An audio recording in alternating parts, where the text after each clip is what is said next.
Hello, my name is Bob Bamber and welcome to the Wrestling 20 Years Ago podcast. We're going back in the time machine to August of 1995 for what is essentially volume 4 of this month's show, although it's going to be released first because this is how I do it.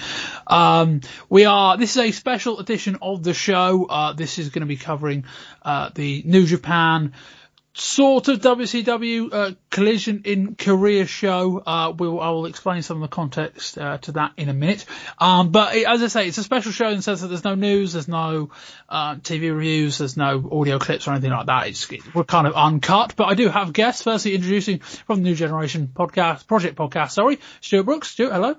Hello, Bob. How are you? I'm good. I'm very well. And Chris White. Hi, Bob. How you doing?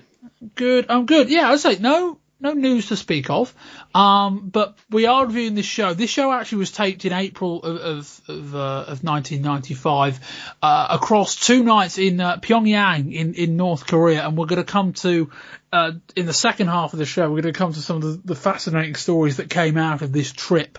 But essentially this was a trip kind of set up by the North Korean government almost as a big event, and in combination really with New Japan Pro Wrestling, WCW kind of jumped on the back of this. I mean, admittedly Flair is in the main event of the second night, but otherwise, and there are some other names you're going to notice that you will recognise either from our ECW shows or formerly guys of WCW, but the likes of Benoit, Too Cold Scorpio, the Steiner brothers are not guys that are mentioned as ex-WCW guys. In fact, one of the stories during the Steiners match is how Eric Bischoff was essentially saying that the Steiners aren't good enough for WCW. Quite convenient given that the Steiners had just negotiated with WCW and told them no. So that lines up quite nicely as well. So yeah, but obviously we have this show was in Pyongyang in a giant, I think it's called the Mayday Stadium or something like that. And the first night was in front of 150,000 people. The second night in front of 190,000 people. Today and beyond, the biggest wrestling crowd ever. That's probably never going to be broken. But it is worth saying that as we are in North Korea, these people weren't really there because they wanted to be there. I won't particularly go any further than that, certainly at this stage in the game. But we're going to start, as I say, we'll start with the show review and then we will kind of come to a lot of the context at the end of it. But firstly, Stewart, you can kick us off with the results. In the opener, Wild Pegasus Chris Benoit defeated Too Cold Scorpio. Yuji Nagata defeated Tokimitsu Ishizawa. Masahiro Chono and Hiro Saito defeated El Samurai and Tadao Yasuda. Bull Nakano and Akira Hokuto defeated Manami Toyota and Mariko Yoshida. Shinya Hashimoto fought Scott Norton to a time limit draw. Road Warrior Hawk defeated Tadao Yasuda. The Steiner brothers defeated Hiroshi Hase and Kensuke Sasaki. And Antonio Inoki defeated Ric Flair. Yeah, and it is worth saying quickly for context that this wasn't the totality of the matches across both nights. You'll notice, I think it's Yasada who appears twice. That was from shows on different days. And there were other matches that were featured that obviously didn't appear in this 2-hour edit of the show that WCW put on pay-per-view. Chris, what do you think of this show? It was okay. It's actually probably a bit better than I thought. I saw the other day you tweeted out the worst 5 shows you'd reviewed on this podcast, and I was fortunate enough to be a guest for 2 of them. So judging by sort of my record, this was pretty good. Better than average. Stuart, what do you think? It's interesting to watch from the context of it's a show held in North Korea, which just feels quite surreal. But given, like you say, the audience's perhaps lack of willingness to be there and possibly lack of understanding of what is actually going on, and the fact that you can't see the majority of the stadium, it had quite an eerie feel. And a lot of the matches played in front of silence, so that was kind of weird. But some of the stuff on the show was decent, some wasn't. Yeah, I think the edit that made the American pay-per-view airing was one that was overdubbed with the kind of commentary from Mike Tenay and Eric Bischoff, and we'll come to that in a minute. But in terms of, not that the crowd were loud, in fact, there was, I think, other than the main event where there was, comparatively a ton of noise, but actually not very much. Other than that, the crowd were largely just in silence, and Stuart, you kind of covered the reasons why. But I don't think the audio edit of what we got was particularly a fair representation of what actually happened. But no, sure, you're right. For all the bravado about how many people this was in front of, it wasn't ever. If you watch this without any context, I think for one you would think it was probably in Japan and not in North Korea, but that might just be because you weren't paying that much attention. But also, sure, this wasn't a show that looked like it was in front of 200,000 people. No, it didn't ever feel like a show that was being held in front of that many people. You didn't really get a sense of the scale of a crowd that was 150 or 190,000 people. I mean, imagine what that must look like as an audience. The only sense you got of it was in the clips between the matches, where they showed you clips of what they were calling the Peace Festival, and it was sort of dancing and displays and stuff like that. But during the actual wrestling itself, you got no sense of the scale of this event. No, it was very dark. I mean, I think the only thing you could perhaps say was that, from like watching, wrestling shows ordinarily, you can tell how many rows deep the floor section is, and there looked like a ton of floor section fans. It just kept going and going and going. So there was that. But yeah, it wasn't, you could tell this wasn't a show that was necessarily produced by WCW, in the sense that I think they would have made a lot more out of it rather than just saying the number. But equally, as I said earlier on, the idea that this is a WCW show, we'll come to it later on, but it's not really. It's a New Japan show in North Korea, headlined by a WCW wrestler. That's really what it is. But we'll come to that as we get to it. Anyway, we start, and Eric Bischoff is joined by Mike Tenay and Kazuo Ishikawa. This is the commentary team. This I think was filmed in front of a green screen, really. Bischoff, for what it's worth, was on this tour, but none of the stuff that actually features in this video was anything that Bischoff was directly involved in. Bischoff remarks that the Korean crowd will likely be like Japanese fans, and they won't have seen action like this. Yes, Eric, no shit on that one, they won't have. And we start the show with Chris Benoit as well, Wild Pegasus Chris Benoit against Two Cold Scorpio. They come running out from the back, and they are given flowers on their way to the ring. Neither Tenay or Bischoff mentioned either man's prior history in WCW. Both are billed as New Japan stars, and this is something other than with Road Warrior Hawk, who, as we know, is currently on WCW's active roster. All of the names you'll recognise here aren't really featured as ex-WCW guys. We start with some exchange of arm locks, more chain wrestling as Scorpio goes for a monkey flip, but Benoit sits out into a trio of pin attempts. Scorpio flips up to the top rope, then hits a moonsault followed by a super kick. The crowd are motionless. Scorpio goes for a splash from the top, but Benoit moves. Scorpio recovers, hits another super kick, then goes for a tombstone, but Benoit flips out of it into one of his own. Benoit goes to the top, hits a diving headbutt, and picks up the victory. Chris? It was a decent opener, but for me, the sort of the way they felt, the match started out with both men feeling out the crowd a little bit, and that's probably to do with the huge number in attendance. And because of the amount of time it was given, it was only about 6 minutes long. It felt more like an exhibition, I guess, of like wrestling, like to the fans, like as you say, who won't have seen anything like this before. So it feels almost harsh to judge it alongside sort of other wrestling that we might see and watch as fans, because it felt almost like a sort of introduction to this particular style of wrestling for the crowd. Sure. Yes, I agree completely with Chris there. It didn't really fully show what either man is capable of, but like Chris says, provided a pretty good introduction to this is what these guys can do. Like you say as well, it must have been so difficult to wrestle in front of a crowd that big that's making zero noise whatsoever. Neither man was playing particularly face or particularly heel, I thought. But yeah, as a demo of this is Two Cold Scorpio and this is Chris Benoit, I thought it worked pretty well. No, I mean this, I think Chris alluded to it, but I mean this is a real bizarre set of circumstances in the sense that because of the crowd, you can, to a point, like they're either not going to be impressed by anything or they're going to be impressed by whatever you do. So I don't necessarily think you have to even trial that hard. You can, like, we'll get to the main event later on. It looked like every Ric Flair match I'd ever seen, but it's like, well, it doesn't need to do any more. Like, they're either going to go home and be wowed by it, or they're going to go home and just not think anything of it.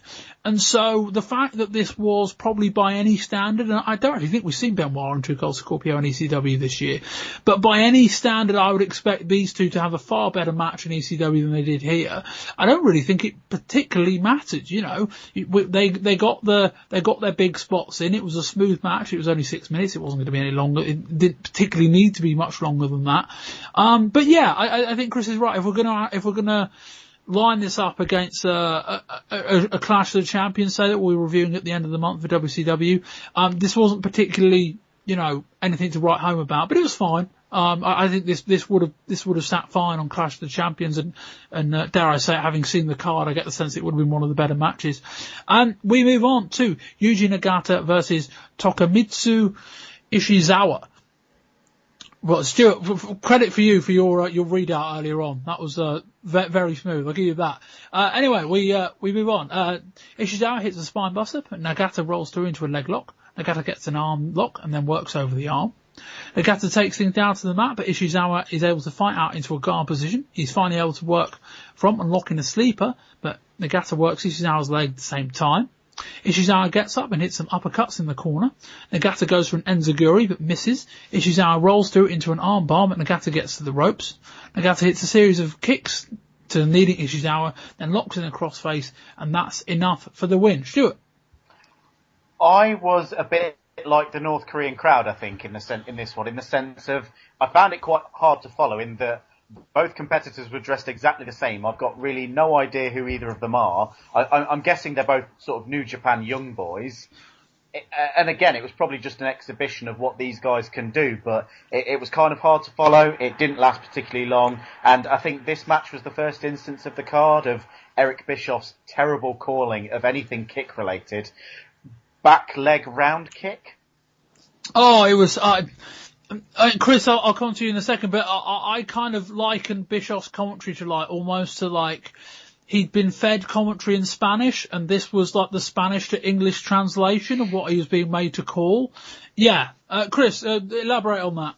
Yeah, it was. I think it was the first match out of 4 on the night where he called an enziguri a jump back leg kick or something along those lines. It's just really terrible. This match was much the same as the first, as Stuart alludes to. It just felt more like an exhibition, but it had worse commentary, and Bischoff spent a large portion of it. It was only like a 4 or 5 minute match, and Bischoff spent a large portion of it talking about the cultural differences between the USA and North Korea.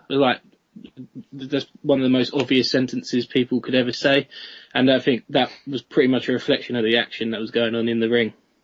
Yeah, I don't think the action was bad. I agree with Stuart that it wasn't the easiest match to follow. Both guys are a similar build, both got black hair, both look fairly similar, both wearing black trunks and black knee pads and black boots. So yeah, it wasn't the easiest match to follow. I actually thought the action, much like most of this, so I actually don't think the action was all that bad. It was kind of just everything that went on around it kind of brought it down a peg or two.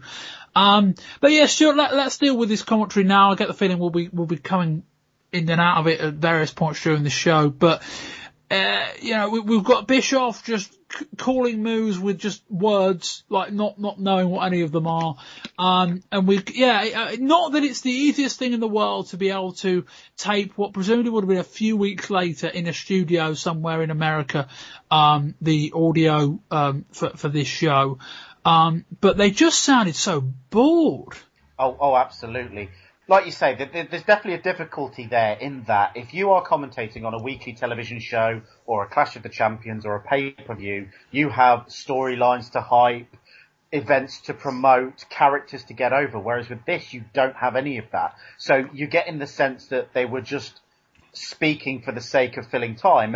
And Mike Tenay's a great resource. Obviously, he's the guy who knows a lot about these performers, same as he was back at When Worlds Collide.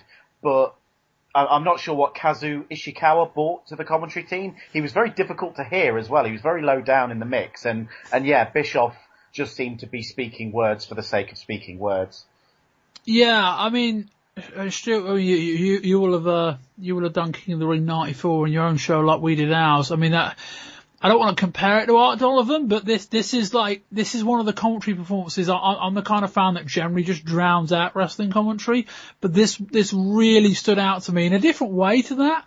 But this one really stood out to me as like, wow, this is bad. Oh, absolutely. Like you say, they would have been hard pressed to sound less interested if they tried.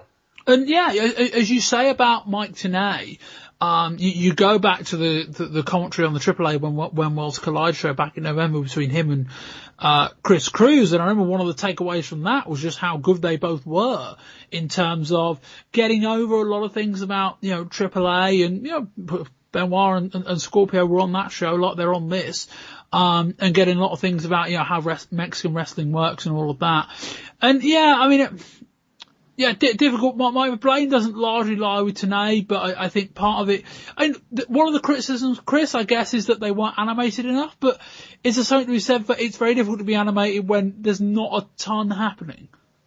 Yeah, I do have sympathy with them from that perspective, because it's like, as hard as it is for them to commentate on the match, in terms of us, trying to review the match, it's also hard because there's not a whole lot of action in the first two matches, of real note. But I think like Stewart said, if it's a weekly TV show, then you have storylines to enhance and things like that. They should have just gone and the backup plan. There's no storyline here, so you just call the moves and just sort of do it accurately. I don't think that would have been too much to ask. Just call the moves correctly, and just that's how you commentate on the match, rather than talking a whole load of waffle for the sake of it. Stuart, what's more annoying, Eric Bischoff just calling a series of positions and body parts, or Vince McMahon going, what a manoeuvre? I'll take Bischoff any day, absolutely any day. Although one further qualm about the commentary on this event was they seem to have not decided what tense they wanted to call the event in. So at some points they acknowledged that this was taped a while back and they were in a studio somewhere, and then later on Bischoff asks Ishikawa who he thinks is going to win in the main event.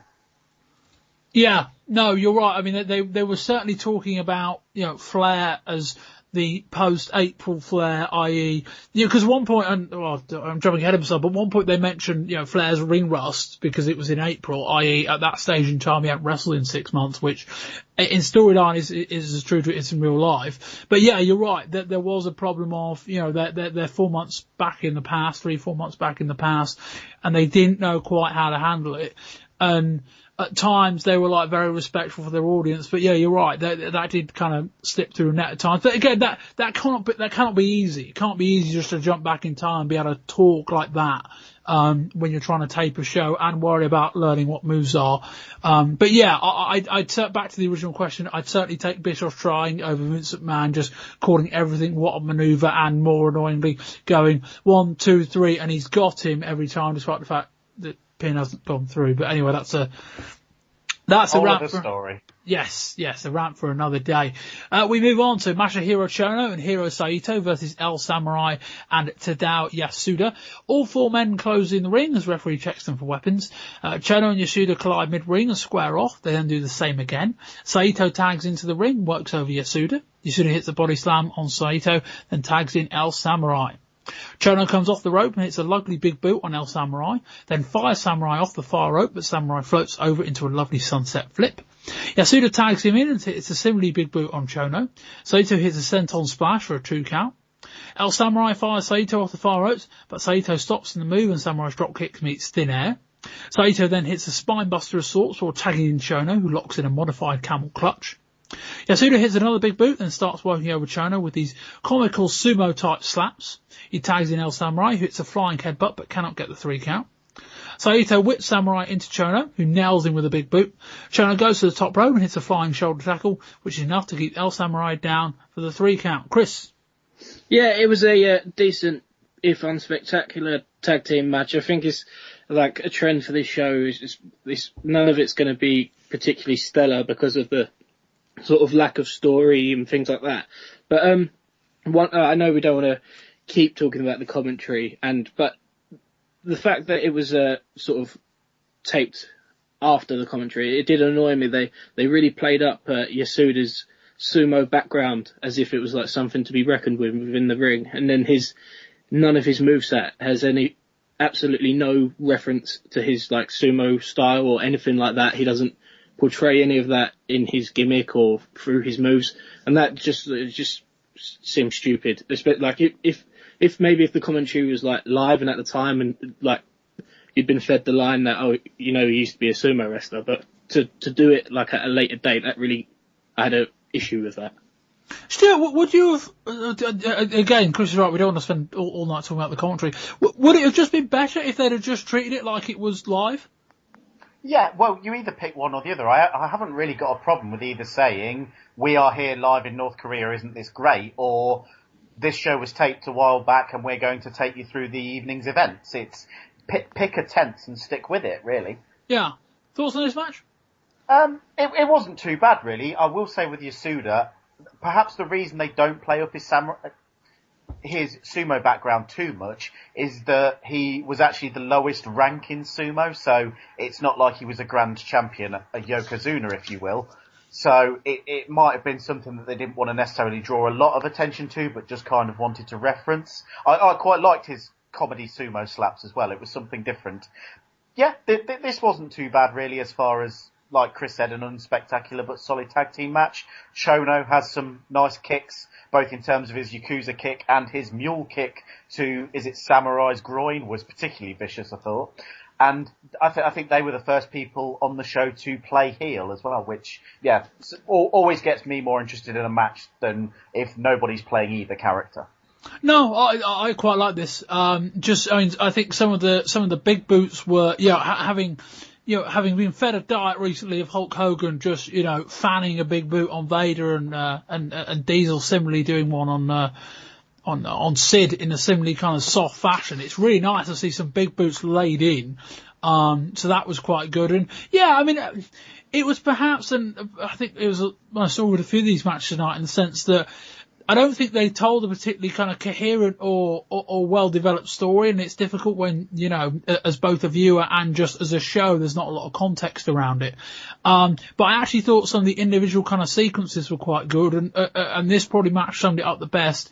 But we also started a trend throughout 3 or 4 times the entire night where Benoit got a victory with a diving headbutt, but nobody else did. And I can't particularly work out why, but again, these matches can and are out of order. Can be an R, sorry, I should say. But yeah, the match was fine. I liked enough about it to make up for the fact that it perhaps didn't always kind of stick to a massively good storyline. But no, I think certainly, by a long way, the best match of the night so far in terms of it had a bit of time, it had a bit of story. As Stuart, you're right, it was a more traditional, wrestling tag match. We move on, we cut to a video package showing Ric Flair and Muhammad Ali standing together, enjoying themselves. If you're wondering about Muhammad Ali's involvement in this, we will get to it later in the show. Not that he's involved in this show, but we'll get to his kind of involvement in the tour. And basically it's just a video package showing US stars out and about in North Korea. And we move on to the women's tag match. Sure, before I get to this, I know thanks to kind of your early viewings of Bull Nakano last year on your show, you kind of gone away and kind of sought out a lot of kind of Japanese women's wrestling.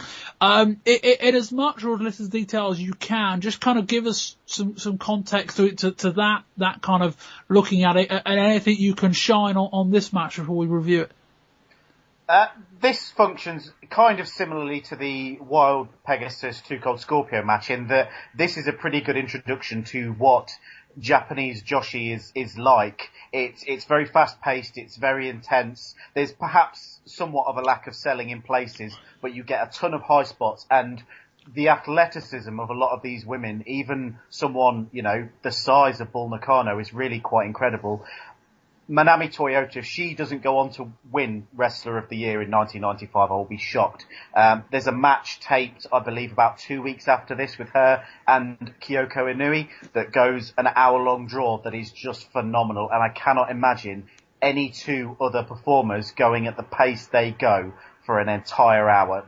She's fantastic, as is Akira Hokuto and as is Bull Nakano. Mariko Yoshida is kind of a bit younger and a bit less established than the other 3, but she certainly shows promise. And Chris, I think one thing we'll touch on in the second half of the show is, just some of the context around, being in North Korea. North Korean women, Chris, I don't think look like this. No, not at all. And that probably was to the detriment of the way this match went down with the crowd on the night, who were particularly flat. Not that they had been otherwise previously, but considering how good this match was, it deserved more. Yeah, and as I say, to elaborate on that, we got Paul Meccano with her usual get-up with the big spiked up blue kind of hair on her forehead, and they all came out in these kind of brightly coloured Japanese robes.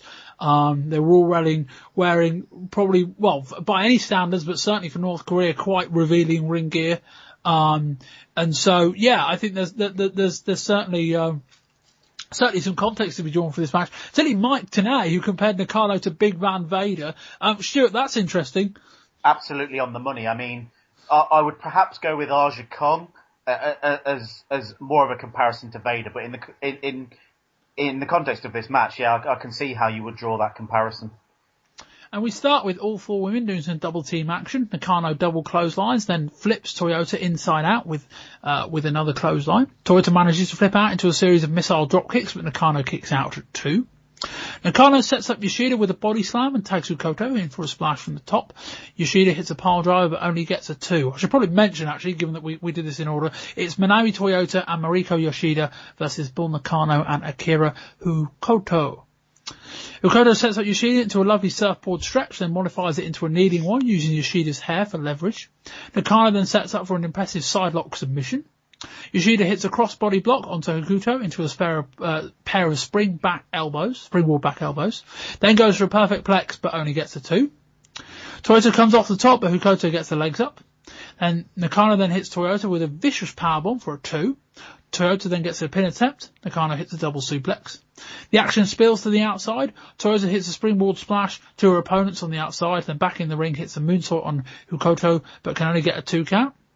Toyota then picks up Hokuto on her shoulders, but rolls through into a victory roll, but only gets a 2. Yoshida hits a crossbody from the top, then hits a series of drop kicks on Nakano. Hokuto hits a double drop kick from the top, then hits a rolling clothesline to the outside. Back in the ring, Nakano hits a leg drop from the top and pins Yoshida for the 3 count. Stuart. The best thing on the show by a country mile. But like I say, this really is an 8-minute intro to what these women can do over a longer period of time.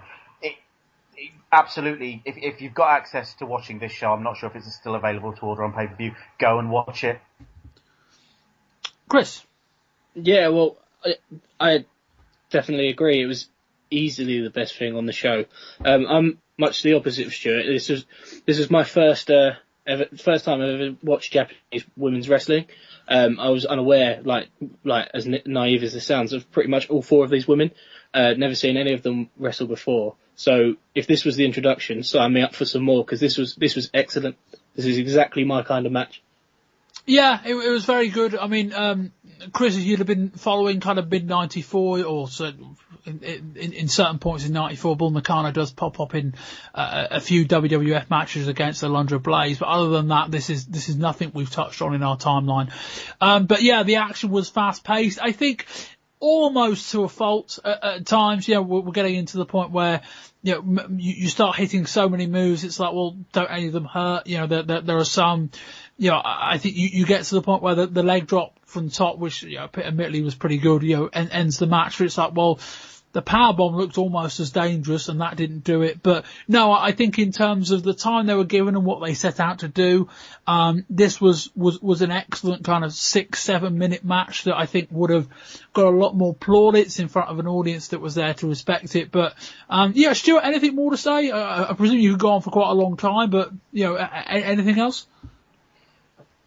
I just advise, if you can get hold via tape traders of any of these sorts of matches, then and you enjoyed this, then it's definitely worth delving further into it. Bull Nakano definitely did that for me after seeing her in sort of late 94. It really opened a gateway to a lot of these other performers. And yeah, I agree with your point, Bob, in that there does come a point in some matches where you think, are you not done yet?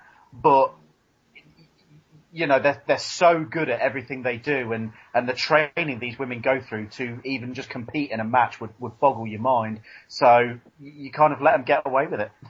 Stuart, any recommendations for other stuff that will have come, maybe after this point, we're in August, but any recommendations for any matches that people should kind of seek out if they can get hold of that might enable them to further explore this kind of format and women's wrestling in Japan?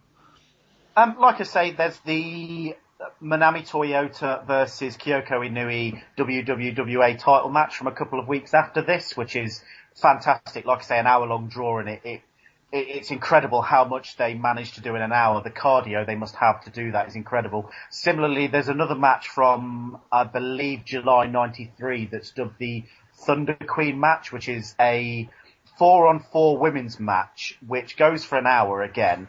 Opens with 4 5-minute singles matches and then goes into an 8-woman tag that's absolutely incredible.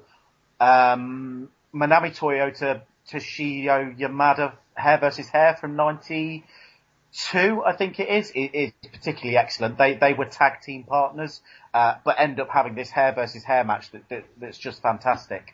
And lastly, if you're looking for sort of big shows, there's 3, Dream Slam 1 and Dream Slam 2. Big Egg Wrestling Universe, which you might remember, Bob, from Survivor Series 94, where Alundra Blaze takes on Bull Nakano for the WWF Women's title, where Nakano picks the belt up. It's an incredibly long event, but there are some cracking matches on that.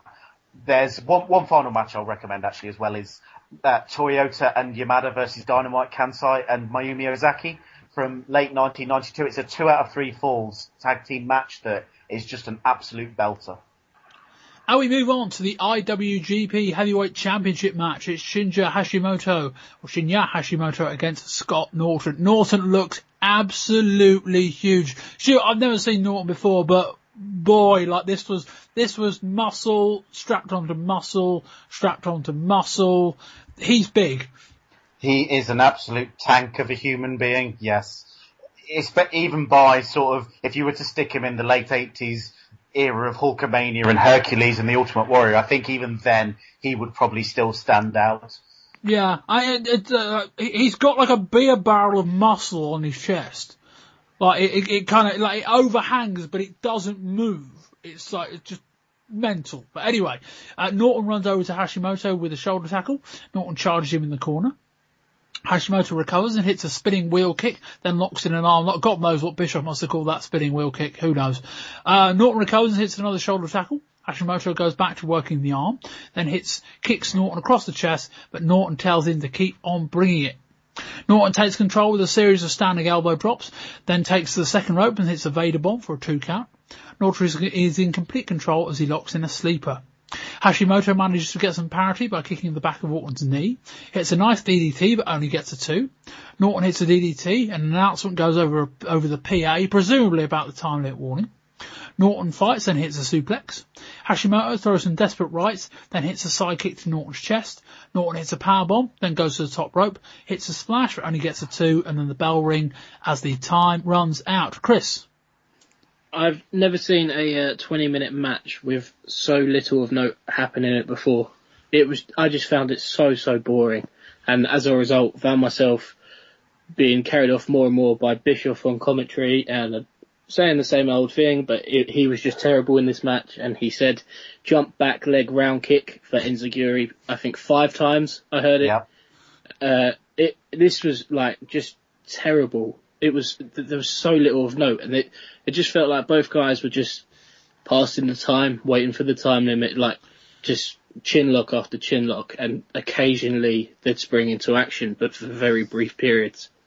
Yeah, Stuart, if I remember this correctly, I think this was the main event of the first night, because Flair only wrestled once on the second evening. And yeah, Stuart, it shaped for about 3 or 4 minutes that they might end up going somewhere decent, and then it just never got any better. Yeah, it was overall just pretty bland is all you can really say about it. I think the most notable thing I took from the match was Bischoff seemed absolutely determined to make sure everybody watching this show knew he went to high school with Scott Norton. Oh yeah. Yeah, he seemed to, like, the story seemed to evolve, because I'm like, at one point he seemed to imply they were like best friends. And that kind of thing. I don't know. Can you imagine like Scott Norton and Eric Bischoff sitting next to each other? Like they'd look similar. But yeah, no, yeah, you're right. This was peak Bischoff in terms of just bragging, and he had enough time. This went 20 minutes and it felt like it. But yeah, it was the kind of match that I got about 2 minutes into and thought, this could actually get quite good. We've got two big guys who might wrestle a quite hard hitting style. And yeah, it just never got any better. Like, you've got Norton who's, not that, Hashimoto's small, but you've got Norton who's the bigger guy kind of dominating the match, but dominating it in a way that didn't particularly accentuate his physicality. And then it got a bit better, and they had the thing with the kicks and all of that, and then it was like, and the one thing, problem I often have with time limit draws is that we never got close to a finishing sequence. Sometimes you can do a time limit draw that really feels like you're crescendoing to something. Like, I don't think I can sum this match up better than by saying the draw happened, they just panned out and just showed some, like, I won't say pyrotechnics, but like some kind of fireworks going off. And it was like, yeah, it was just an anticlimax to a match that I think briefly threatened to be half decent, but never got any better. And I think someone summed it up quite nicely. I think it was Chris Savisa in the Pro Wrestling Torch when he said, if you'd have cut this match to 15 minutes and just trimmed the fat a little bit, it might have actually been a lot better. This match suffered not necessarily because any one or two like individual sequences was bad. It was just a bit too slow and not enough happened. If you could have cut out a few of the kind of pauses in the middle, you might have got something half decent out of this, but it did suffer. And we cut to footage that Stewart mentioned at the start about what appears to be an opening ceremony with acrobats and gymnasts. This is the real time we get to see the stadium, because it's in the light at that point. This entire show is shot in the dark. And we cut briefly to the crowd and we see Too Cold Scorpio, and he's looking appreciative. And we move on to the second appearance of the night of Tatsuo Yasuda, this time against Road Warrior Hawk. Yasuda does some sumo hands, which doesn't impress Hawk. Hawk runs him over with a shoulder tackle. Yasuda does a sumo squat. Hawk follows, and they charge at each other. Hawk loses out, but recovers quickly and knocks Yasuda to his feet.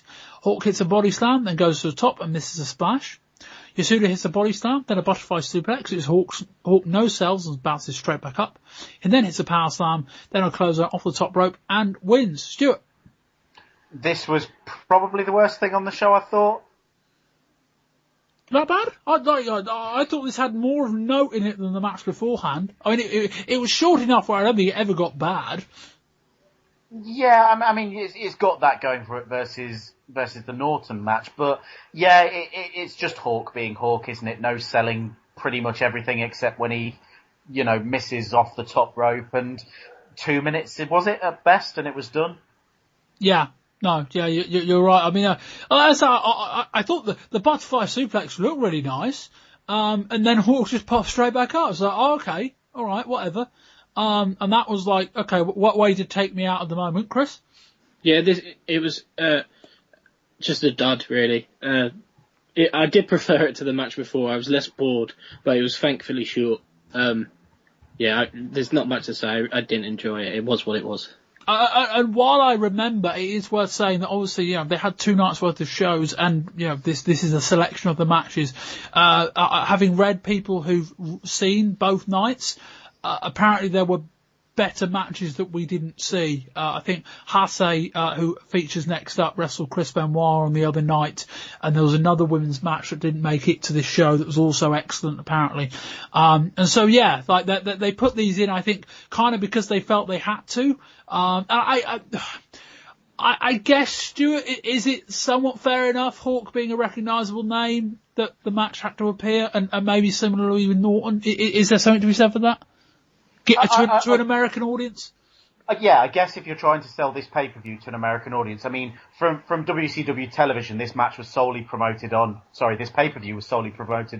the Flair Inoki match, which is fair enough. But I guess, yeah, if you want to advertise a couple of more names, you would pick probably Hawk, the Steiner brothers, and probably Too Cold Scorpio would be the only other one of mainstream audiences might recognise. Yeah. No, you're right. I think we go back in reverse order when they last appeared in WCW. I mean, Hawk's obviously there at the moment. Too Cold Scorpio was still around at the beginning of '94. So when did the Steiners leave? Because I know Benoit was knocking around in '92. But when were the Steiners last there? In the WWF? In WCW. In WCW, they left in October 1992. Okay, so around the same time Benoit was there, I think. Yeah, and they were in WWF by January 93. Right. Okay, that explains that one. Anyway, we move on to the Steiner brothers against Hiroshi Hase and Kensuke Sasaki. Bischoff talks about the Steiners having a tough time in WCW. Stuart, this was peak Bischoff. This was the Bischoff that I think, presumably, depending on when they actually take this audio, had probably just had some unsuccessful negotiations with the Steiners about trying to get them in. And this was him essentially just talking a lot of nonsense about the Steiners, not being good enough for WCW. Yes, I believe that's exactly the case, that they tried to bring the Steiners in at this time.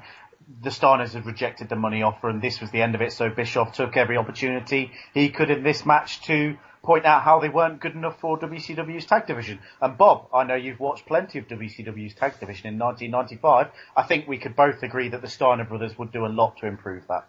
Oh yeah, I think me and you could compete with some of the WCW tag team stuff. But yeah, imagine trying to rationally, in any form of sense, try and explain that Bunkhouse Buck and Dirty Dick Slater are in any way close to the Steiner brothers. The Nasty Boys I quite like. Harlem Heat are quite talented. I think the Steiners are better than both of them. But that they would be the best team in the division. But that's the thing. That's the real shame, is that we didn't get these guys in, or we haven't yet. I mean, they've agreed to deal with with ECW, and that's going to be fun to see how that develops. Absolutely. But yeah, no, in terms of, this was peak Bischoff from the night, in the sense that the rest of it was just Bischoff being self-indulgent. This was him talking bollocks, and that was where he crossed the line probably in this match. But anyway, we start with the hip tops and then a body press over the top rope, with Scott throwing Hase into an attendant on the outside, which I thought was quite cool. Hase back in the ring, hits a nice drop kick to Scott, but Scott fires back with a snap suplex, then hits a tilt and whirl side slam before tagging in Rick. Rick takes down Sasaki before Sasaki hits him with a German suplex. Sasaki comes off the top rope, Rick catches him into a belly-to-belly suplex. Hase hits some nice edge chops, but Rick seems less than impressed. He picks up and drives him chest first into the corner. Scott hits a belly-to-belly, but Sasaki breaks it up. Rick hits Hase with a German suplex. Scott then locks in an STF on Hase. Scott starts stamping on Hase's chest and hits a double underhook powerbomb. Hase finally tags in Sasaki, who unloads on both Steiners until Scott, I think, low blows him. Sasaki picks up Rick, and Hase comes off the top for a nice double team move. Hase then picks up Rick for a giant swing for a good 8 or 9 circuits. The moon seems to have affected Hase too, who's dizzy. Rick hits a belly-to-belly and Hase appears to land on his head. Rick and Sasaki brawl to the outside. Scott hits Hase with a stalling suplex that the camera misses, and the Steiners win the match. Chris? Yeah, I really enjoyed this match. It was quite slow paced, but it was very high impact. Generally speaking, it was pretty good. All 4 guys worked hard. Some things annoyed me, like you said, after Hase hit the giant swing, which was very impressive. He stood around looking dizzy. You just think, well, you could just tag out like that. That's a way to solve that one. Well, is it the idea you're so dizzy you don't know where you are? I guess, but then he goes to continue the offense. There's just sort of like a bit. Oh, I see. Right, yeah. No, okay, fair enough. Rather, like if you're a bit shaken up, then just tag out and move on. But yeah, and the other aspect of it that does annoy me, it's not to take anything away from the match, but the directing to miss the finish was pretty terrible. They cut away just as he set him up for the move. Just really, really poor. Yeah, to miss a finish on a tape show is something else, really. Because this wasn't a particularly dynamic show in terms of directorially. This wasn't a show that, as we said, you had a show in front of 190,000 people and you barely showed them. Your cameras were fairly static in terms of this is what we're going to show, and yet just as the moment the action spills to the outside and Scott sets up for the finish, they just missed it, which was pretty unforgivable, I would think. Stuart, what do you think? There's one thing to miss a finish, but to miss a finish when that is the Steiner screwdriver is a whole other crime, because that move is unlike anything else in wrestling. It looks incredible. It looks super dangerous. And in front of any other crowd, whenever Scott Steiner does that move, it gets that sort of gasp reaction from whoever sees it. So to miss that is pretty unforgivable. Yeah, the match itself was okay. I mean, these 2 teams had the Wrestling Observer Match of the Year in 1991, so you'd expect it to still be pretty good. It's only a couple of years later. But again, it kind of functioned as almost a dummy's guide to what these two teams can do. Unfortunately, what these two teams can do are pretty good. Yeah, no, this was my favourite match on the show. That's not to undercut or to criticise anything the women did. I just, while I'm a massive fan of the Steiner brothers, and one thing I'm excited about, hearing the fact they're going to be in ECW, because they haven't massively featured anything we've done so far. They left the WWF, I think, at the very beginning of '94, and we only really got a few months to see what they were good at, and in terms of major matches, they didn't have many. But yeah, they're talking, I think they were talking about, I think, tagging the Steiners with Taz, which a fantastic idea given the amount of suplex potential, but given that we think Taz has broken his neck now, that's probably not going to be workable for a while. But yeah, if we're going to talk about having the Steiners in ECW against Benoit and Malenko, I'm going to be front and centre for that. But yeah, I really enjoyed this match. It was it was my kind of match in the sense that the pace was quick without being unbelievably quick, and I think that's probably where my enjoyment of the women's match fell down a little bit, in the sense that it went a little too fast or a little too long to be believable. But the moves are very hard hitting, and you're always going to get that with the Steiner brothers. And Hase and Sasaki are both very good as well. It's just a really good match. I think it went about 11 or 12 minutes. And yeah, just a shame about the finish, but my favourite match of the night, certainly.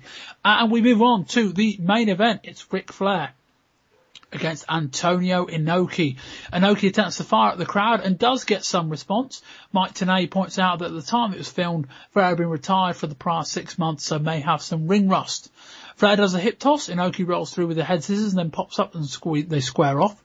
We get some chain wrestling into an arm submission by Inoki. Flair returns the favour, the pair pop up and square off again. Inoki unloads on Flair, who drops to the outside. Inoki is fired up. Flair attacks Inoki, and the action spills to the outside again. Flair drives his head into the ring post. Back in the ring, Flair works over Inoki's legs, including a locking in a variation of an STF. He then drapes Inoki's leg over the bottom rope and drops down on it. Flair then locks in the figure 4 leg lock. Inoki eventually escapes and goes for a small package, then attempts a backslide for a 2 count. The pair exchange punches. Inoki knocks Flair down Flair and attempts to get some response from the crowd, who do somewhat. Inoki fires Flair into the corner, who does the Flair flip to the outside. Flair goes to the top, but Inoki throws him across the ring. Bischoff then claims Flair has survived plane crashes, plural, which I think is a bit of an exaggeration. Flair then hits a body slam, then drops an elbow. Inoki recovers and hits a lovely cartwheel kick, then scrambles to the top rope to drop a knee. Inoki then picks up Flair, hits an enziguri, God knows what Bischoff called it, and that's enough for the win. Chris? It was just sort of, at this point in his career, it was a very standard Ric Flair match. It was decent, and it was the only match on the show where the crowd seemed remotely interested. Although it only was a section, it was a vast improvement on anything we'd seen before this. The pace felt a bit varied for my liking. It was very stop-start. But Inoki was, 53 at the time? Yeah, it still is, yeah. Flair's early 40s, I think. So yeah, I mean, Inoki is very good for an athlete of that age, a wrestler of that age. But yeah, he is past his prime, and Flair is still capable, but he is getting on a bit in age now too. So yeah, I think that's an important piece of context, I think, to this match. Not that I think Inoki has aged much in the last 3 months. No, but so any criticism I did have, upon hearing his age, is that diminished immediately. It was excellent for that. And my one big grievance again came with the commentary, where midway through the match, which obviously they, as you alluded to, they were selling this pay-per-view on the back of this main event. The commentary put over Hogan for beating Ric Flair, and it's like, well, it's the one WCW show that I've done on this podcast that isn't just built around Hogan, and I know it's not necessarily their show, but even then, they still have to put him over in the main event. Still got to look after number one, Chris. Still got to look after number one, even when you're over the other side of the world. Stewart? Yeah, this was pretty decent, considering, like you say, Inoki's 53, and Flair, hasn't been wrestling for six months. It was, as you said at the start of the show, it was a pretty standard Ric Flair match, but luckily, if you put Flair in there with someone who can work a standard Ric Flair match, it's normally pretty watchable. Yeah, I think also, one, if the crowd are going to have heard of anyone on this card, it would have been these two. I don't particularly get the feeling they did, but I think more the point that Inoki just looks like a kind of star in Asia. You know, if you said to a North Korean, draw like a larger than life, fighter, they might have got someone younger, but they would have looked like Inoki. So I think that helped them draw to it as well. But he tried with the crowd, and the crowd went with him a little bit. You know, as I say, let's not overdo this. This wasn't, a big pop. But, he was trying with the crowd. And I think the thing as well is that Flair was very definitely playing a heel. Probably the only act that very definitely looked like he was being a heel. You could see others, sure, but Flair was the only one that was really going out of his way to do it. And, this had more kind of out of ring action, probably the other matches did as well. But yeah, I think this is Flair at 80%. This is Flair at 80% at this age. But as I said earlier on, in front of this audience, it doesn't need to be any more than that. You're not gonna, the difference between a 3-star match and a 4-star match in front of this audience doesn't really make any difference. They're either going to enjoy it or they're not. They're either going to pop for it or they're not. They've not seen enough to the point where they know any better. So the fact that Flair, perhaps you might look at this objectively and go, this is Flair kind of going through the motions a little bit. This was Flair working a Ric Flair match, and it was fine. And given both guys' ages, I think it was perfectly acceptable. Stewart, your overall thoughts on this show and a score rating? I think it's a difficult one to score because it doesn't fall in the context of a normal wrestling pay-per-view. Like we said earlier, it doesn't further any storylines, it doesn't advance any angles, it doesn't develop any characters. It's kind of almost a beginner's guide to pro wrestling. So, I would say a 4 out of 10 maybe, in the sense of there were a couple of matches I quite liked. The Steiner brothers tag match and obviously the women's tag match were pretty good. But I find it difficult to give it an overall score, really. Chris? Yeah, I completely agree. It was a big negative, like 190,000 on the second day, but we didn't see or hear from them. I mean, whether they just didn't care or just didn't understand, probably a bit of both.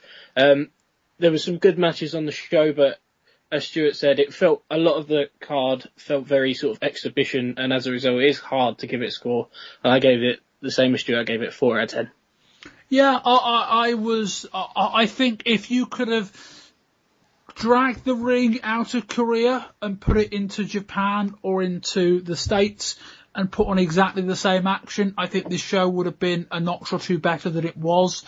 It was like watching a wrestling show in an empty room, which, given that there were 200,000 people there, it was quite disappointing. But, we will come on to the reasons why that is. But yeah, the action was good, and I'll give it a 4 out of 10, having given it a 5, but knocking a point off just for the awful commentary. Again, it's one thing just to be bad, as at times Bischoff was, and he was trying, but the self-indulgence and then just the digs at the Steiner brothers, which, were purely for selfish just gains. It wasn't, why you're trying to knock the Steiners down while you're watching them. It's like you might want to just build them up. You know what I mean? Like, it's not like they're in the WWF or anything like that. It's not easy to be worried in that regard. But yeah, I would give this show a 4 out of 10.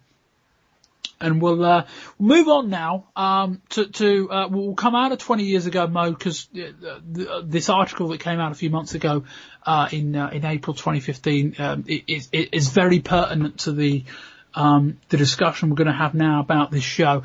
In April of 2015, Sports Illustrated SI.com released a massively long write-up about this whole, mainly the tour, less so the show. But it was one of those things where once, I saw the article a few months ago, and once I kind of read it, I kind of thought, okay, this is the kind of thing where we can do some context on this show in 20 years ago, Mo, but given how in-depth this write-up was, and given how revealing some of it was, I think this was just the better way to do it.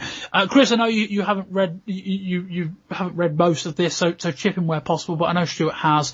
And just, as I say, just search on Google for, Sports Illustrated, WCW in career, and you'll find it. It's a very long read. Having read through it and cut out chunks, it took me about 25 minutes to get through start to finish. But Stewart, just what were your overall thoughts on the article, and we'll get to them, but what were the standout points? I'd say the standout stuff is what this insight provided in terms of what it's like to live in North Korea. I mean, if you've ever watched a documentary, I think there's a BBC one from a couple of years ago where they send people in with filming equipment, and what people in this state live like is just completely alien to us in sort of the Western world in terms of how media is controlled and how obedient. I don't mean that in a sort of demeaning sense. I think people are obedient in the sense of fear. How controlled everything is. The standout point of the whole article for me is Norton is on the phone to his wife because she thinks he's off on some tour partying and he's not spoken to her a few days and he's out with women, getting drunk, etc. So he rings his wife from the hotel phone, tells her, I think it's something fairly innocuous, like he says it's a shitty country. Immediately the phone conversation is cut and he's ushered downstairs to some room where he's basically told, you won't say that again. Yeah, the quote is, "You don't understand what kind of a shithole we're in." Was the line that Norton said down the phone. And obviously, there are people recording him. And then as I picked out some of the quotes, and I'll read them verbatim because they're very interesting. Norton continues, says, "They then take me out of my room and take me downstairs. We might have went out of the hotel. I'm not sure. It was underground. They take me to this room and start telling me, you can't say that about North Korea. You're tapping the phones," I say. "We're not tapping the phones. Listen, pal, I got into an argument with my wife." He responded, "We don't argue with our women here. Our women don't argue with us. Now I'm getting scared. These guys have got guns. Nobody knows where I'm at." And that kind of thing where, and just this whole thing, talking about, the plane flight in and just, all the arrangements they had to get in, and they got there, and the first thing that happened was they took all their passports off them. And imagine that. Imagine going into North Korea as a group of, American, I think the touring party were the guys working in Japan. I think Flair would have arrived separately. But no, in fact, no, Flair was on the plane with Muhammad Ali. They got one plane from Japan to North Korea because that's what happens. North Korea don't let people in very often. And imagine touching down, then within like an hour, the first thing that happens is like, yeah, we need your passports off you. Like, wow.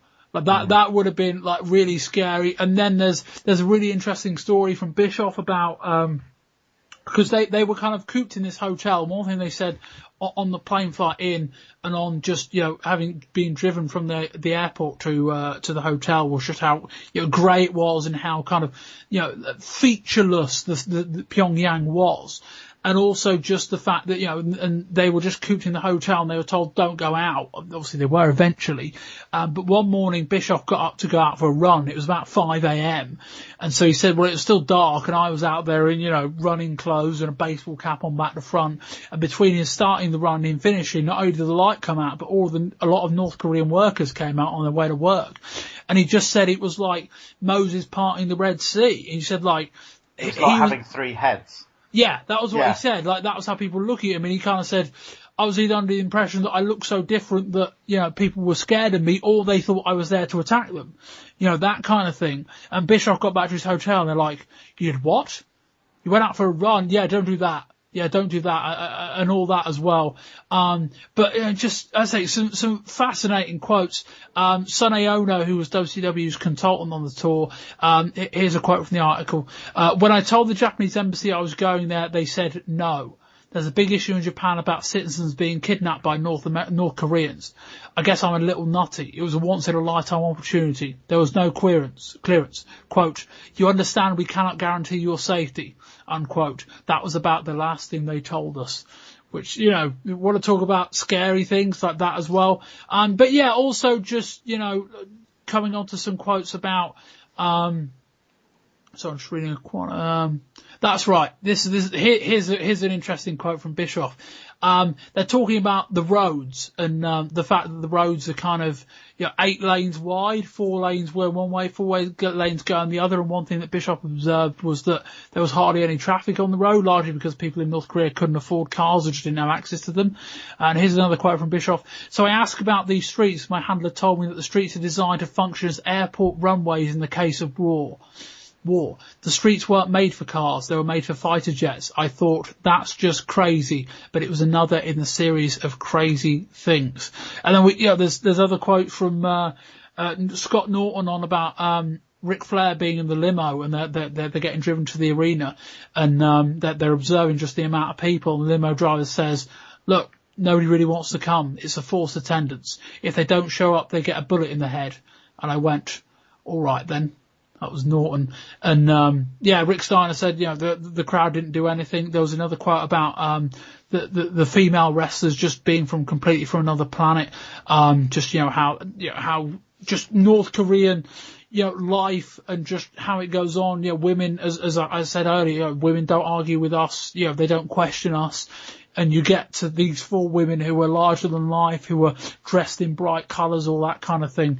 And, there's other things as well. Apparently Bischoff took the idea to Hulk Hogan and said, do you want to go to Korea? Because they got in contact with Bischoff and that kind of thing. And Bischoff said it would have been, I think Hogan would have been more inclined to row a boat to Pluto was Bischoff's comment. Flair's involvement in this is quite fascinating as well. He was the kind of guy who just went, this is, what an interesting opportunity. But by the end, one thing Dave Meltzer was quoted about in the article was, one reasons why, Flair isn't massively desperate to claim his name on the most attended wrestling event ever.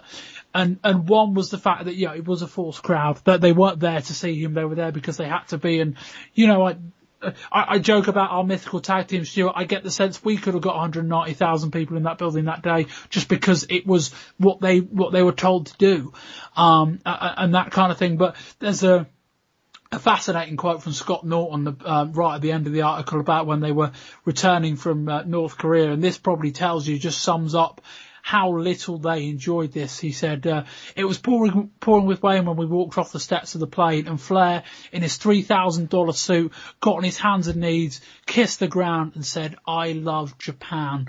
It's a fascinatingly long read. Stuart, anything else stand out to you? That those are the kind of things I copied out of the article, just a quote from, but anything else? Yeah, you really nailed all the key points I wanted to discuss. Like you say, it's absolutely fascinating, and I think off the back of reading this article was why I went and watched a documentary on North Korea, just to kind of see what it's like to live in a state like that. It's scary stuff. I mean, one quite funny little story, Bob, I don't know if you heard this a couple of months ago when North Korea played Hungary in a football match. Yeah. Where Hungary won 5-1, but on North Korean news it was reported as that they won 98-0. It's just bizarre. Like you say, it's like it happened on Pluto. It's like it's from another planet. You cannot imagine what it's like living in a state. I mean, imagine being told, right, there's this event that whether you want to go to it or not, you have to go to it. I just can't imagine anything like that. Yeah, no, I mean, I say it kind of. This is a really interesting show to do in the sense that you kind of have to look at it from both angles, in that you can do the show and it's like we can talk about the show and the action involved, what there was of it. But when you contextualise all this, and there's so much stuff I could go into, but I won't, just in terms of the food and I think Bischoff said that after he got caught out and about for a run, they didn't leave the hotel again other than to go and do the shows themselves. And he said him and Flair started just running stairs in the hotel because they had nothing better to do. And all of that, and just so many different things about it. But, the idea that, that they apparently didn't get their passports back until right near the end as well, like just right until they're about to leave. And there was a great thing where I think Norton said, we got back to the airport and the plane hadn't moved. It hadn't been used since. And it's like, whoa, okay. That's kind of less scary, I guess, more just indicative that the plane hadn't moved because there was no reason to move it because the airport runway wasn't needed, or, words to that effect. This is just, a country on another planet is probably the best way to describe it. But a fascinating historical thing. We haven't particularly touched on Muhammad Ali's involvement in all this. I mean, that was kind of part of it. He doesn't. Yeah, he doesn't massively feature in part of the story. Certainly the Sports Sports Illustrated article, he's more focused on the wrestlers. There's quotes from Norton, from both the Steiners, from Bischoff, from Flair, and people like that. But Muhammad Ali is massively involved in all of this, and there's some very interesting positive stories as well, Chris, about Ali's, on the plane ride and how he interacted with people like Road Warrior Hawk. And if there's anything from that massively long article that we can put in the positive section, I think it was Ali's involvement, and also just hearing about, despite, I think it's, is it Parkinson's or Hodgkin's? I can't remember exactly what he's got, the disease he had. But hearing about how apparently despite his mobility problems, like there were times when they were walking up to see a big North Korean monument and he just took his jacket off and started running. And it was like, yeah, it's just muscle memory. But still, I think that was probably one of the only positive takeaways we could take from that entire article. Yeah, I think, is it Scorpio that talks about, like, it was quite a massive moment in his life, but quite surreal being sat on this plane with Muhammad Ali, and they sort of say that his charisma just wowed the group of wrestlers that were sat interacting with him. Yeah, I think the Scorpio line is, I think he said his dad used to spar with him, when he was like an amateur / semi-pro boxer. So I think that was why in part the Scorpio thing was good. But yeah, I think if you're anyone, you can imagine it. And there's also, I can't remember the exact quote, I didn't pull it, but there was one thing where, Flair and Ali went to an event in North Korea, and, that they're going through the motions, speaking with the dignitaries, and apparently Ali goes to Flair and says, "What the hell's up with these guys?" And Flair says, "Yeah, all right, let's not say these things out loud," or something like that. I should have grabbed that quote. But yeah, I'd almost say, like, if you had to watch the show or read the article, having listened to this podcast, I'd read the article, because the show is kind of like just a wrestling in a sandbox. You'll get annoyed by Eric Bischoff. You'll get an introduction to some Japanese wrestling, which is positive. But this article is fascinating in so many levels, just seeing some of these quotes. And yeah, and that one final thing that really came to mind was that they get right to the end and they're talking about the historical significance. They get some quotes from Dave Meltzer, and one of the things he said was, that, Inoki, Flair and Hogan being, the three stars of their generation. Inoki wrestled Hogan a lot, Flair wrestled Hogan a lot, but this is the only meeting of Inoki and Flair, which is, mind blowing when you think about it.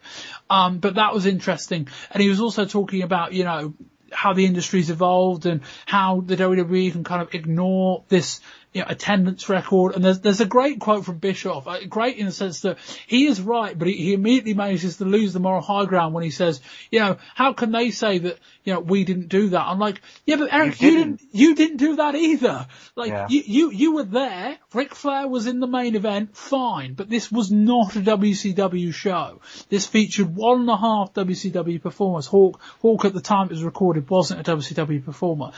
Really, he featured more from that time onwards. But yeah, like Bischoff saying, it happened. It's like, well, yes, it did, but it's not your record to claim, just in the same way it's not WWE's place to ignore it. But yeah, like I wanted to do the show for a number of reasons. One, because it gave us an English language commentary on a predominantly Japanese show, but just a fascinatingly significant, show historically, and one that I think WWE is inclined to ignore. And the other thing I say, now we're out of 20 years ago mode as well, given that we're about a month removed from the Beast in the East thing as well, that was an interesting tie-in as well. Obviously that was a wholly, WWE roster going to Japan, or whole WWE roster going to Japan rather than kind of a show. But interesting thing, just seeing an Asian audience. But as I say, so significant, and do read that article. I mean, I think just finally as well, that's potentially the reason it's not on the WWE network. I mean, they will own the rights to this show, as this was a WCW staged pay-per-view, but to have this on the network with this legit attendance record, well, it diminishes all theirs, doesn't it? So I can only presume that's the reason it's not on there. Yeah, no. I mean, given the context around it, like, can't they, because the fact, as I say, like, if I'd have been in the main event, it still would have had 190,000 people there. And, like, given that, like, can't Stewart, can't WWE still acknowledge this while still claiming, like this is a genuine attendance record versus this thing that happened in Korea, which isn't genuine even though it happened? Like, can't they do that, or is it just a case of they just rather not bother? No, they can't do it. It's an ego thing, isn't it? Yeah. That's all it boils down to. Chris, anything to add on this? I know you did catch a little bit of the article. Anything on what we've discussed? Well, yeah, it's just I don't know. After reading parts of the article and hearing you both discuss it, it's just puts a whole new light on the show. It's quite sad, really. If they're sort of bugging these wrestlers' phones and things like that, and what must it be like to be a citizen? Like, it must just be terrible. And the stuff with it not being on the network and things like that, it's just maybe just because of what you have both been discussing in terms of it being like a forced crowd and quality of life and things like that. There's probably just as much as a legitimate reason behind it in terms of it being just a bit iffy. They'd rather not draw attention to it. Yeah, 190,000 people in the arena, but as the limo driver put, if they don't turn up, they get a bullet in the head.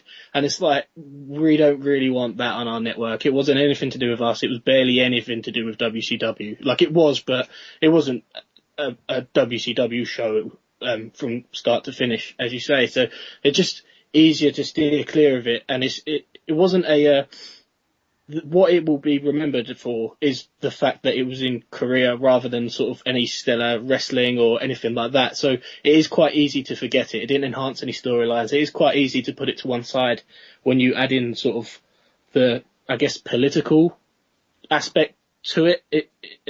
And it just overall is quite sad, really, and quite it's fairly uncomfortable, actually. Yeah, I mean, Chris, I agree with everything you say. But do you not think that if the WWE have this, because you'll draw, it's a bit like, it's a much bigger example of the Bash at the Beach show last month. Bash at the Beach is a terrible show, but it's noteworthy because it's outside on a beach. And one thing WWE discussed, apparently is in the Observer this week, that they're looking to do a show on the beach. And I remember putting on Facebook, well, it can't be as bad as the one we reviewed last week. But that was a noteworthy show because it was on a beach. Do you not think that if they've got this show, I think a lot of people want to see this. I remember I put on Twitter this week and said we're reviewing this show, and about 3 people went, where can I find it?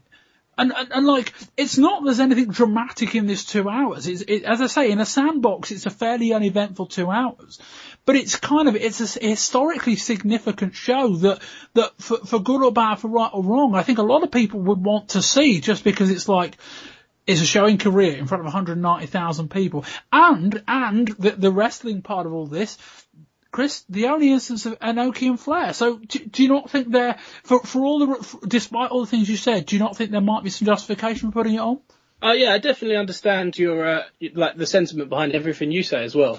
The biggest part I'd take away from that is the only meeting between Inoki and Flair, and that alone is more than reason enough to have this on the network.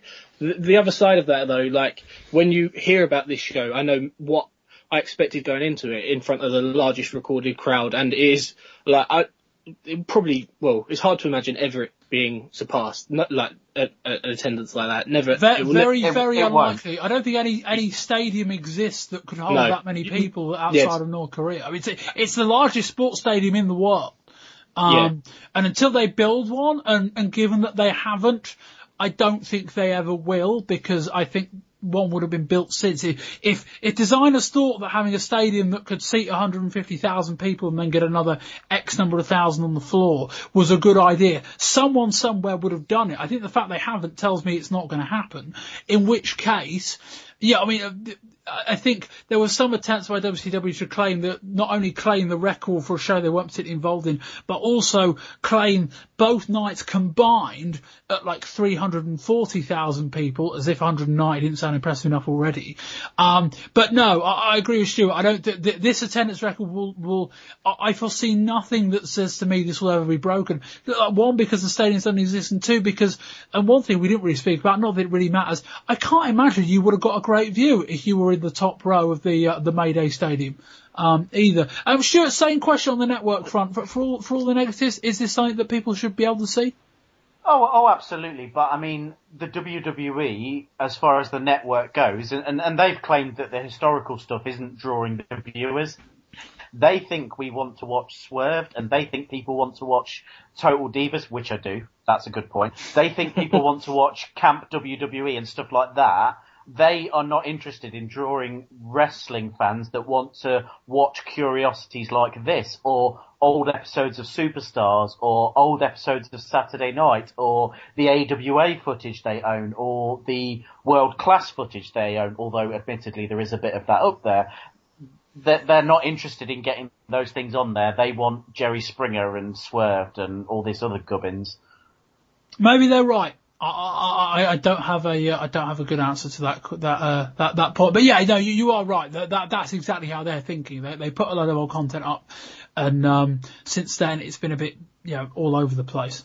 One thing I would add is that with the hearing that it's a show in North Korea with that many spectators and things like that, it does strike a chord of curiosity as a wrestling fan. You want to check this show out, but ultimately, if you watch the 2-hour show, it doesn't really touch on any of it. You never really get you never get to see what the crowd's like or anything along those lines. So only in the opening ceremony, which admittedly isn't really the point, but only they have the opening ceremony, which is in the light, and they show all the crowd and all of that. And one of the things in the article they spoke about was just how orchestrated the crowd was. Like, they had these banners, and I think Ono said, them up. and Ono said, they've been rehearsing that for like 6 months. And whoa, okay, like that again, fascinating read. I think it's a relevant read if you don't like wrestling. It's a fascinating insight just into a lot of other things. But massively important. I think generally, as you say, if you are curious about it, watching the show will do very little to satisfy that, and reading the article will. So, as you say, if you're going to do one, it's definitely go the route of the article. Yes, I will try and put a link into the podcast description for that article on Sports Illustrated if I can. But yeah, Google Sports Illustrated WCW in Korea, you'll find it. As I say, in many ways, he perhaps should have done the show the other way around. That was probably by far more significant than what we actually reviewed wrestling wise. One final thing we don't necessarily have to discuss it, but it is timely given that it broke overnight. And it's one thing that I said when we spoke about the death of Mabel, aka Nelson Fraser Jr., when we spoke about the Ultimate Warrior, when we spoke about Dusty Rhodes, sorry. It's wrestlers passing, and unfortunately it's something we're going to face more and more in the future coming onto the show. Stewart, Roddy Piper passed away overnight, age 61. I think, to the uneducated, while Piper's a name, Piper's the guy on the opposing side to Hulk Hogan in WrestleMania 1. I think he's far more significant than that. Oh, absolutely. I think it's one of those things that Piper himself had championed a lot over his latter career, is WrestleMania 1. Did people turn up to see Hulk Hogan, or did people turn up to see Hulk Hogan batter Roddy Piper? And I think there's probably a grain of truth in what Piper's saying. I mean, it's kind of almost, I don't want to use the term ironic, but there's a certain symmetry, I guess, in a way that 6 weeks ago we kind of lost the quintessential babyface in Dusty Rhodes, and then, less than 2 months later we're losing potentially the best heel of all time in Roddy Piper. Yeah, no, you're completely right. I mean, Chris, you're a similar age to me, and my exposure to Piper isn't a great deal. But talk about kind of what your experience as a Piper and how significant he was. Yeah, I mean, like you say, how much I've seen of him is very minimal, but through tributes of other wrestlers and just sort of from a nostalgic point of view, he was one of those who could talk you into the building again, much like Dusty, who, as you say, we lost last month. I mean, in terms of his impact on the mic, I know he had an influence on a lot of performers we've seen over the years, and from how greatly respected he is, he's considered one of the greatest of all time, and everything I've seen suggests that that's perfectly apt. Yeah, I think his pomp a genuinely great talker, like a genuine, like, top X talker. However big you want to make that pool, he's always in that discussion. I mean, Stewart as a career, it's kind of interesting in the sense that he was massively significant, but it's not like he hung around, or my perception, it's not like the Hulkamania years, Roddy Piper doesn't keep popping up, you know, in the way that, say, a Randy Savage does. And then you kind of get to the 90s and, you know, and he had other interests in terms of acting and things like that. But sure, I mean, like, I may be wrong on this, so please kind of elaborate and correct me if I'm wrong, but his career as significant and as great as he was, it was really all about those early WrestleMania years. Well, I think the majority of his full-time career exists pre-WrestleMania. Yeah. And you're absolutely right. He's around WrestleMania 1 to 3. He has the retirement match with Adrian Adonis. He goes off to do films and he pops back up every now and again. I think he's back in 90, sticks around to 92, comes back in 94, back again in 96, and then has the stint in WCW, late 96. Yeah. But yeah. So for a lot of people, the majority of Roddy Piper's full-time career isn't visible because that's, as we discussed with, you know, just a second ago with the network stuff, they own the rights to a lot of that kind of stuff, but they don't necessarily feature it in a way that's prominent. They're happy to show you WrestleMania and they're happy to show you, say, you know, Royal Rumbles or Survivor Series or WrestleMania 8. That's a big Roddy Piper thing, but they're never gonna show you a lot of sort of Portland footage or a lot of LA footage or, you know, really, really early AWA footage of Roddy Piper. It's just not in their wheelhouse or their interests really, which is a shame because I think Wade Keller said in something he wrote this morning that the best Roddy Piper actually was WWF Roddy Piper. And interestingly enough, you know, he was never hired in the WWF to be a wrestler. He was brought in to be a manager, but he was so good at talking and people hated him so much that eventually they had to put him in the ring and because people wanted to see that, which I think is an interesting note. From a personal perspective, Roddy Piper was on the first wrestling event that I ever watched, which was WrestleMania 8 as a 10-year-old. That was when we first got Sky, and there's that great match, if either of you have seen it, with Roddy Piper and Bret Hart. So I think he'll always have a spot in my memory because of that.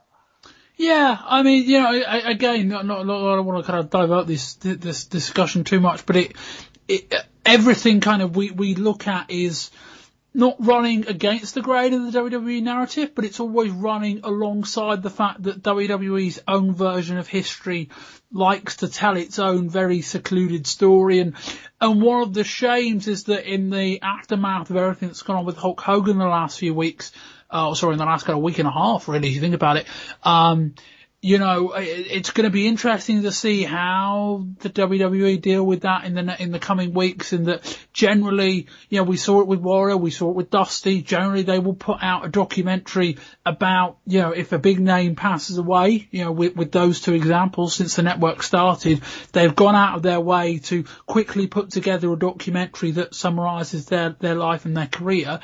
How do the WWE tell a story about Roddy Piper, either on Raw in a quick video package memorial or in a hour-long network special, in the light of what's happened with Hulk Hogan? So I kind of...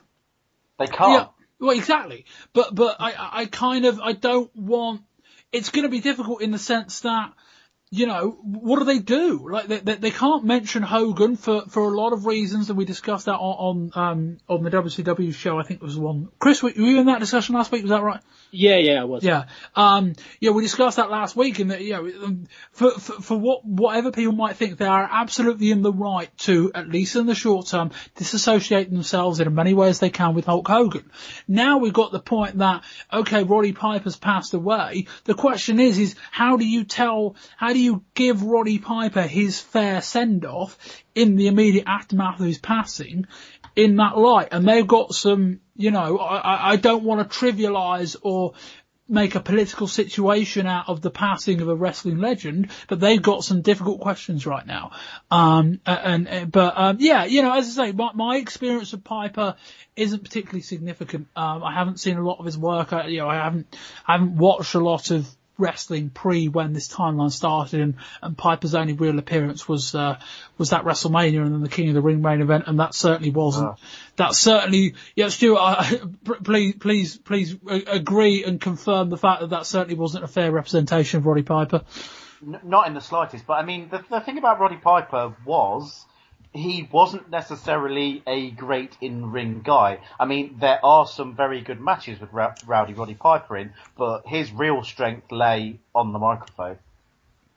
And that will wrap up, I was going to say, this month's show. We're actually going to put this out tonight, just because it doesn't really make sense leaving it a month. So yeah, this will appear in the podcast list first, but yeah, really is a volume 4. But anyway, to thank firstly, Chris White. Chris?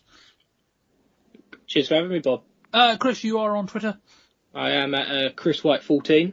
Excellent. And as always, Stuart Brookes. Stuart? Thank you very much, Bob. It's been a pleasure. Talk me through your New Generation Project podcast and where people can listen to that.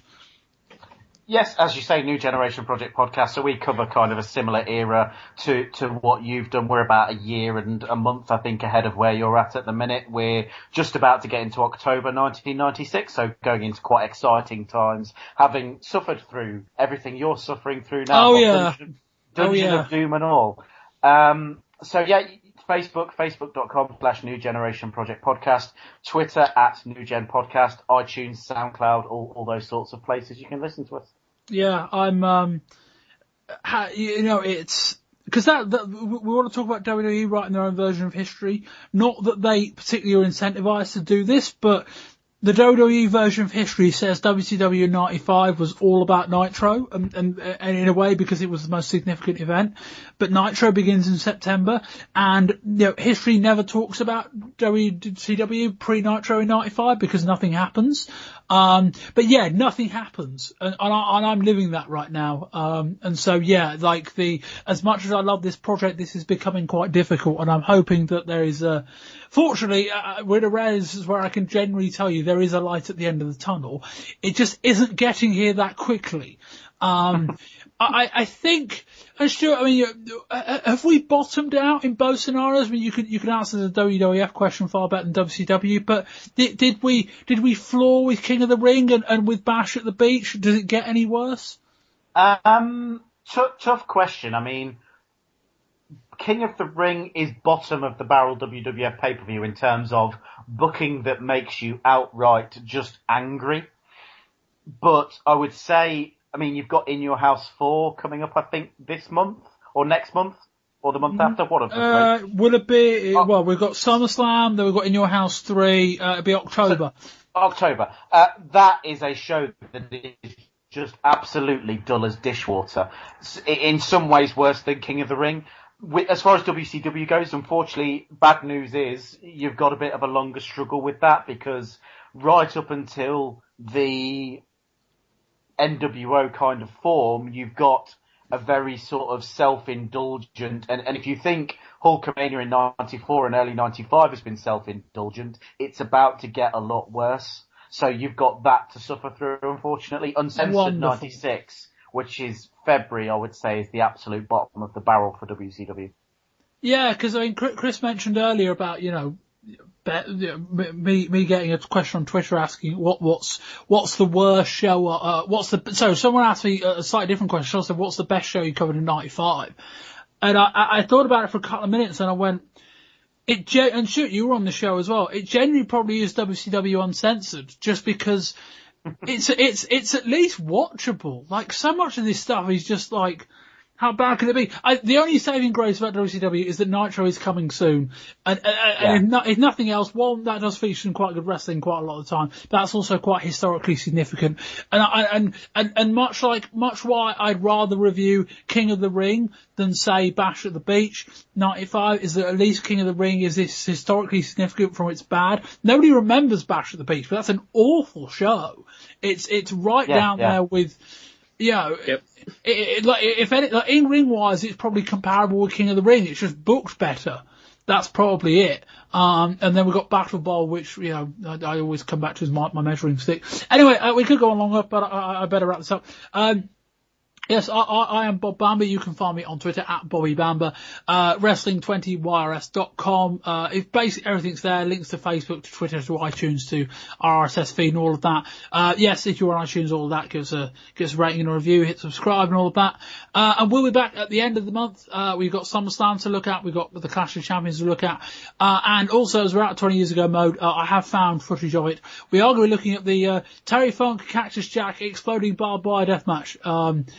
Which is, that'll be strapped onto the ECW show. We're not going to have 5 parts.